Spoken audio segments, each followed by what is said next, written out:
The fire crackled softly, throwing flickers of light across the living room walls. Michael and I were in our usual spots, me curled up with a mug of tea, him on the couch, scrolling through his phone. It was the kind of quiet, predictable evening that, if you asked me a day ago, I would have said I loved. Then Michael said something that shattered that fragile comfort like a hammer hitting glass. "What would you think about spending time with someone else?" he asked, his voice calm, almost too calm. For a second, I thought I'd misheard him. "Spending time?" I repeated, laughing nervously. "Like with friends." Michael put his phone down, locking eyes with me in a way that felt almost deliberate. "No," he said. "I mean with another man. Just one night. No strings attached." My heart dropped. There was no mistaking his tone or the intensity behind his words. My Michael, jealous over a waiter's smile or a neighbor's compliment, was saying this? "Are you serious?" I managed to choke out. My voice sounded distant, not my own. He leaned forward, hands clasped, trying to look like he wasn't proposing something insane. "Look, I've been reading about couples who do this, who bring someone else into their relationship. It could help us."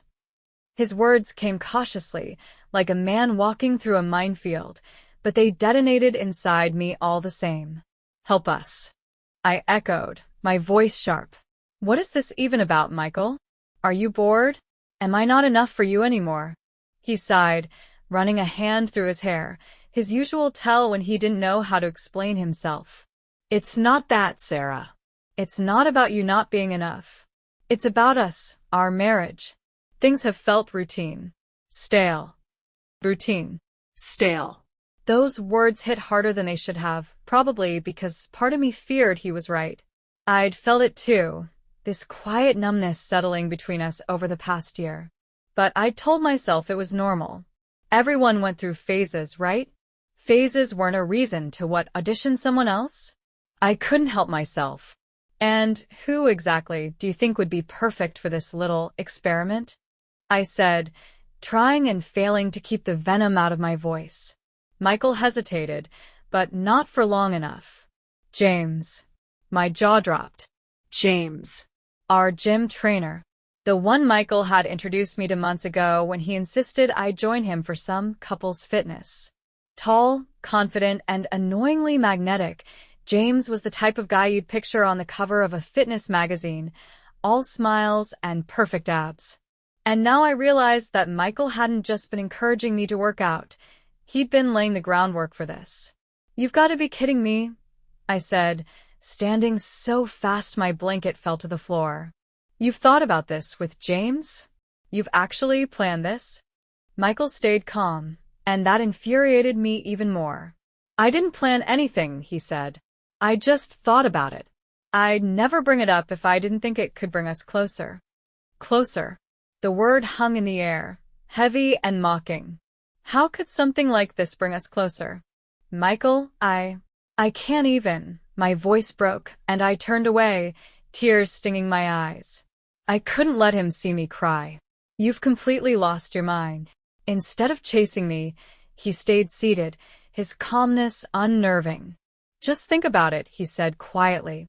"That's all I'm asking." That night, I lay awake staring at the ceiling, replaying the conversation in my head. I tried to ignore the nagging voice inside me, the one that whispered, "What if he's right?" The same voice that wondered what had happened to the passionate, unpredictable love we once had. Was this really where we were now? And then, as if my thoughts had conjured him, James appeared. Not in a dream, but in a way I never could have anticipated. Saturday rolled around like a storm cloud I couldn't avoid. I woke up to Michael's casual announcement over breakfast. "James is coming over for dinner tonight." My stomach dropped. "What?" I asked, gripping my coffee mug tighter. Michael smiled in that too cheerful way, as if he hadn't just upended my entire morning. He mentioned at the gym he hasn't had a proper home-cooked meal in ages. I thought it'd be nice. No pressure, of course. No pressure. The words were like a mocking echo of our last conversation. I wanted to say no, to push back, but part of me hesitated.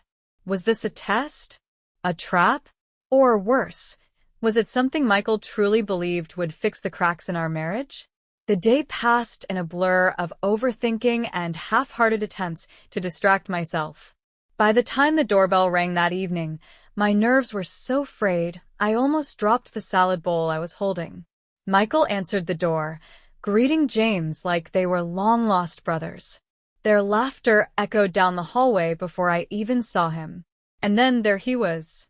James was just as I remembered from the gym, tall, broad-shouldered, and exuding a sort of effortless confidence that made me feel small and unsteady.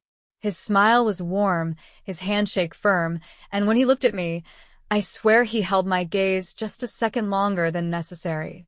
"Sarah," he said, his voice deep and smooth. "It's great to finally spend some time outside the gym. Thanks for having me."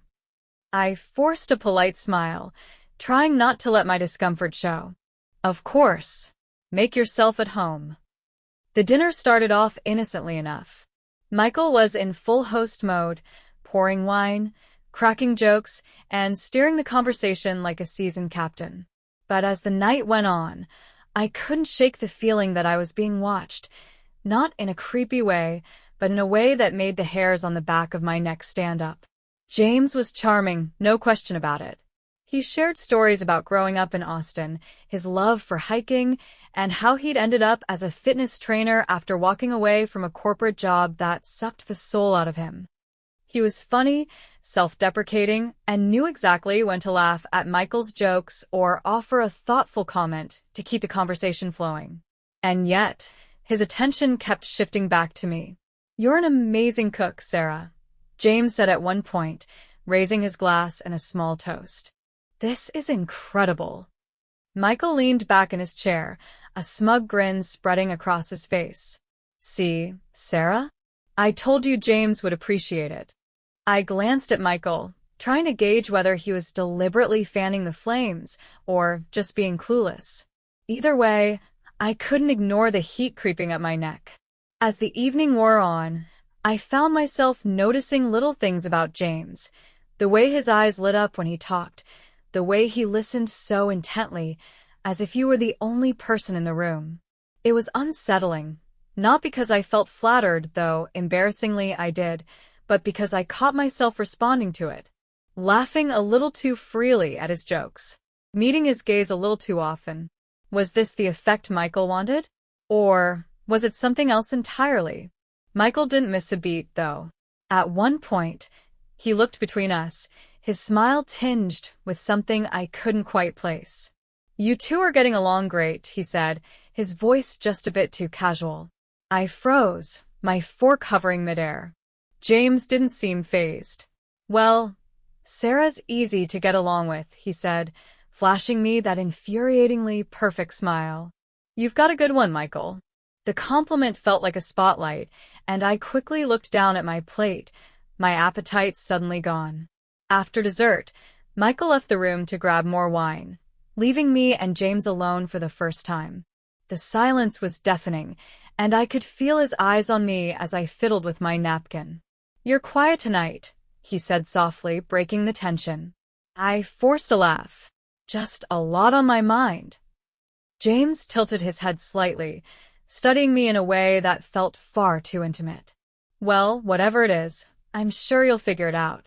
You seem like the kind of person who knows what they want." The way he said it low, deliberate, sent a shiver down my spine. I opened my mouth to respond, but Michael returned, wine bottle in hand, his presence both a relief and a fresh wave of anxiety. The night ended with polite goodbyes and promises to do it again soon. But as I stood in the doorway, watching James disappear into the night, I couldn't shake the weight of his words or the way his gaze lingered just a second too long. Michael closed the door and turned to me, his expression unreadable. "Well," he said, "what did you think of James?" I stared at him, unsure how to answer, unsure how to even begin untangling the mess of emotions swirling inside me. And then Michael smiled, a knowing look in his eyes. "See? That wasn't so bad, was it?" James's invitation came casually, almost as if it had been an afterthought. "Come over for dinner," he said, offering it through Michael at the gym. Michael, of course, was thrilled. He told me over breakfast with that same overly enthusiastic tone that always set me on edge now. "It'll be fun," Michael said. "James wants to cook for us." I told him we'd love it. I nodded, the coffee in my hands suddenly bitter. Fun. That's what this was supposed to be. The evening of the dinner, I found myself standing in front of the mirror longer than usual, second-guessing everything. Was my dress too much? My makeup too understated? I hated that I cared so much, hated the way my stomach twisted in anticipation. James's place was immaculate, a sleek apartment with an open floor plan and views that stretched across the city. The scent of something savory filled the air as he greeted us at the door, his smile as easy as ever. "Come on in," he said, his voice warm, almost disarming. I stepped inside, taking in the polished countertops, the strategically placed art, and the effortless charm of the space. It felt like stepping into a magazine spread, curated and perfect. But the tension that followed me into the room was anything but. Dinner was admittedly incredible. James had cooked with precision, every dish plated beautifully, every flavor perfectly balanced. Michael, of course, couldn't stop talking about it, laughing and joking with James as if they'd been best friends forever. I forced myself to engage, smiling and nodding at the right moments, but the knot in my chest refused to loosen. And then there was James. He wasn't just a good cook, he was a master at conversation. He asked the right questions, gave the right compliments, and somehow made you feel like you were the most interesting person in the room. Every time his eyes met mine across the table, I felt something shift, something I didn't want to acknowledge, but couldn't ignore. Michael seemed oblivious, his focus split between the wine and whatever story James was telling. But I could feel the weight of James's attention, the way his gaze lingered just a little too long. It was subtle, so subtle that I could have convinced myself it was nothing. If only it hadn't felt like everything. After dinner, we moved to the living room, Michael and James continuing their conversation while I sat quietly, sipping my wine and pretending to be engaged. The laughter between them felt distant, like white noise. My mind was elsewhere, caught in the undercurrent of something I couldn't quite name. James offered me another glass, his fingers brushing mine as he handed it over. The touch was brief, but it sent a ripple through me, a spark I couldn't extinguish. I pulled back quickly, my cheeks burning, and he smiled in a way that made me wonder if he'd noticed. By the time we left, my head was spinning. Michael thanked James enthusiastically, already talking about the next time we'd do this. I nodded along, murmuring polite goodbyes, but my focus was on getting out of there, on escaping the weight of the evening. Later that night, my phone buzzed on the nightstand. Michael was already asleep, his soft snores filling the room as I reached for it, my pulse quickening when I saw James's name on the screen. The message was simple, but it hit me like a thunderclap. "You were incredible tonight. Truly." I stared at the words, my mind racing. There was nothing overtly wrong with the message. He could have meant my conversation, my politeness, anything. But that wasn't how it felt. It felt personal, intimate, like he'd peeled back a layer I wasn't ready to expose. I didn't respond. I couldn't. Instead, I set the phone down and lay back, staring at the ceiling, my heart pounding in the dark. For the first time, I admitted to myself that I'd crossed a line. It wasn't something James had done, or even Michael, with his reckless suggestions and blind enthusiasm. It was me. I'd let this happen. I'd let myself feel things I shouldn't. And now, there was no going back. The texts from James didn't stop after that night. At first, they were sporadic, casual enough that I could almost justify them. Updates about his workouts, a photo of a recipe he tried, or a quick check-in about my day. But soon, the tone began to shift. His messages started to feel personal. There was a warmth in his words that went beyond friendly banter, a subtle pull that made my chest tighten every time I saw his name light up my phone. It wasn't just what he said, it was the way he made me feel. Seen. Understood. Like I was more than just someone's wife, someone's afterthought. And for reasons I hated to admit, I kept replying. Our conversations became a rhythm I couldn't resist. I'd check my phone in the quiet moments when Michael wasn't around, my heart racing as I typed out responses that felt like secrets. The things I told James, about my frustrations, my fears, the dull ache of a life that felt too small, weren't things I'd ever said out loud before. He listened. He always listened. And with every message, the space between us seemed to shrink. The first time we met alone, it wasn't planned. At least, that's what I told myself. James had asked if I wanted to grab coffee, just as friends, and I'd agreed without thinking. But when I arrived at the quiet cafe tucked into a corner of downtown, the air between us felt anything but casual. He stood to greet me, his smile warm and familiar, and for a moment, I felt like I couldn't breathe. The conversation started light. Work, life, the usual small talk, but the tension lingered, unspoken and undeniable. I could feel it in the way his eyes held mine, the way his voice softened when he spoke to me. "Sarah, you're so easy to talk to," he said, his words feeling heavier than they should have. "It's rare to find that." I forced a laugh, brushing off the compliment, but the way my stomach fluttered told a different story. The moments we spent together felt like stolen time, a bubble where the rest of the world didn't exist. But the guilt was always there, a quiet hum in the background, reminding me of the line I was dangerously close to crossing. I told myself it wasn't real, that it was just a fleeting connection, a harmless escape from the monotony of my life.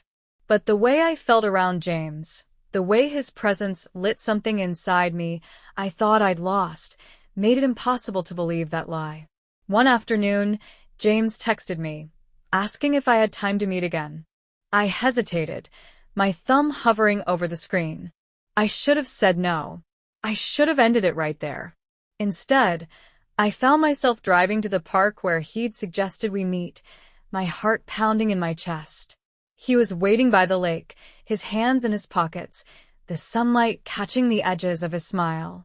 "Thanks for coming," he said, his voice low, almost hesitant. We walked along the water, talking about everything and nothing, but the tension between us was palpable.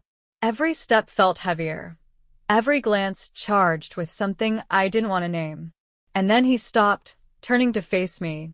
"Sarah," his voice trailed off, and I felt my breath catch in my throat. I didn't let him finish. "James, we can't do this," I said, the words tumbling out in a rush.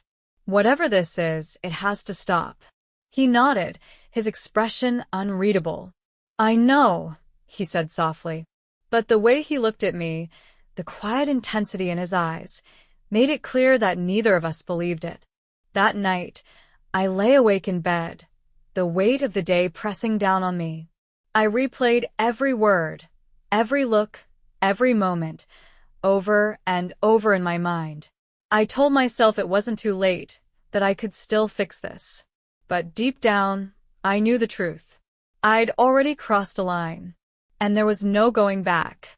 I was folding laundry in the living room when Michael walked in, his steps deliberate, like he'd been building up to something.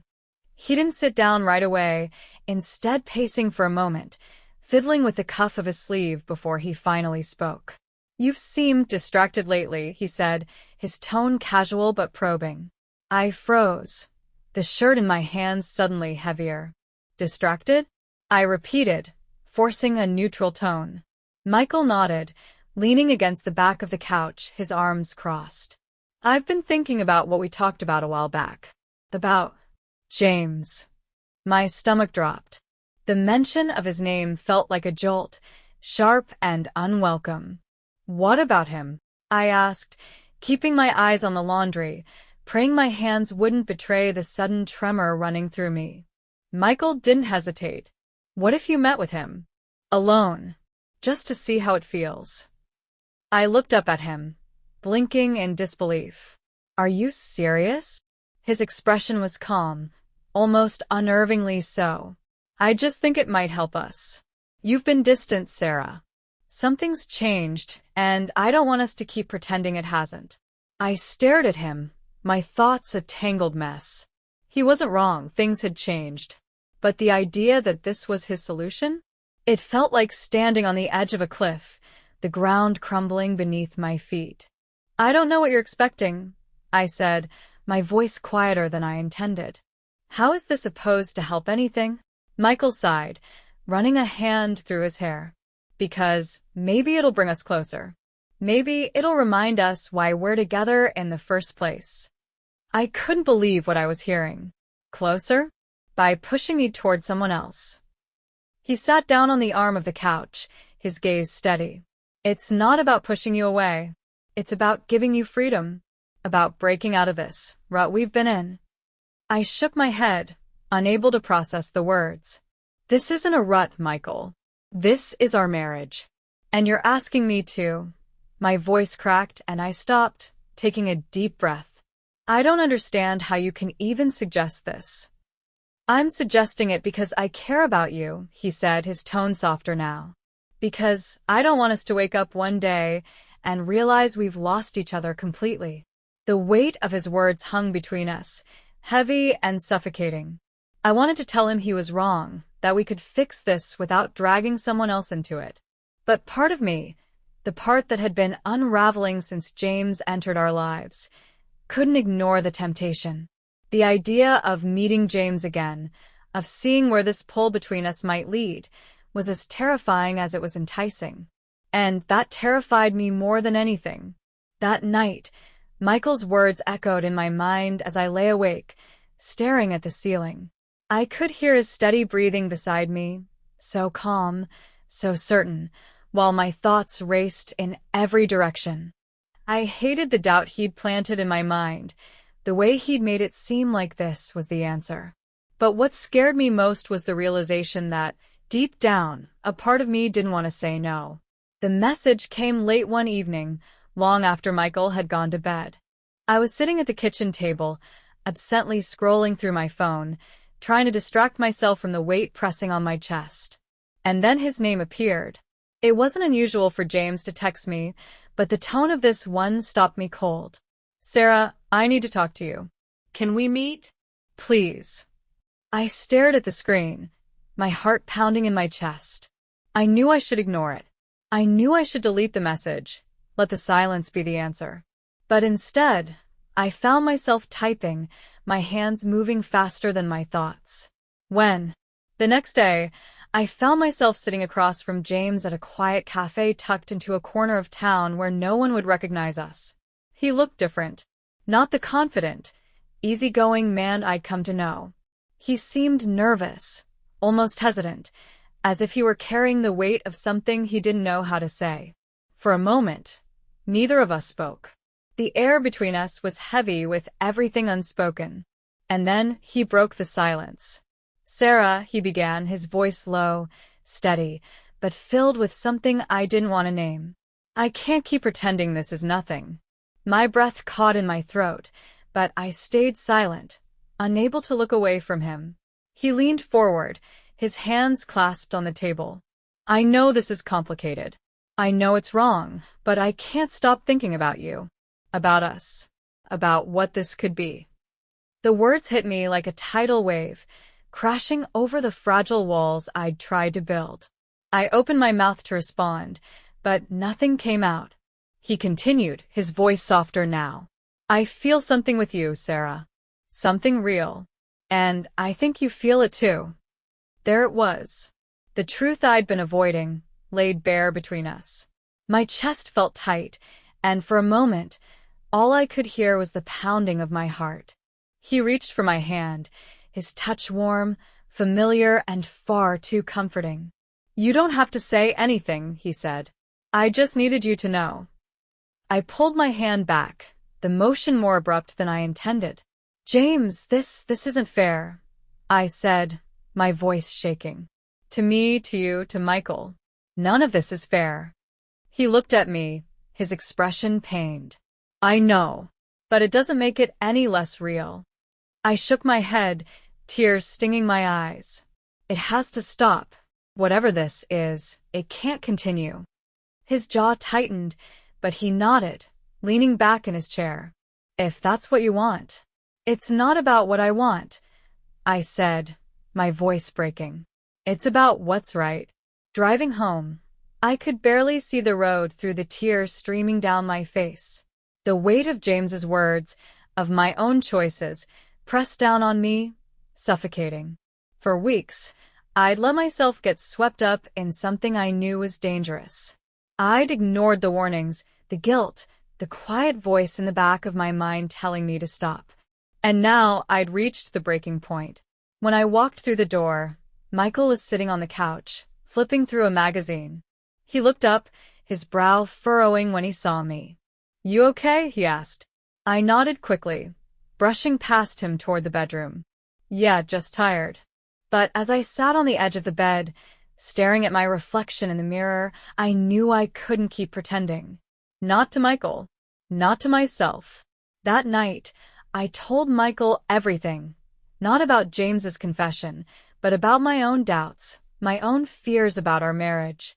I told him how lonely I'd felt, how disconnected we'd become. And though I didn't mention James's name, I could see in Michael's eyes that he knew. Maybe he'd known all along. He didn't get angry. He didn't yell. Instead, he just sat there, quiet and still, the weight of my words sinking in. "I want to fix this," I said, my voice trembling. "I want us to fix this. But we can't if we keep running from it." Michael nodded slowly, his expression unreadable.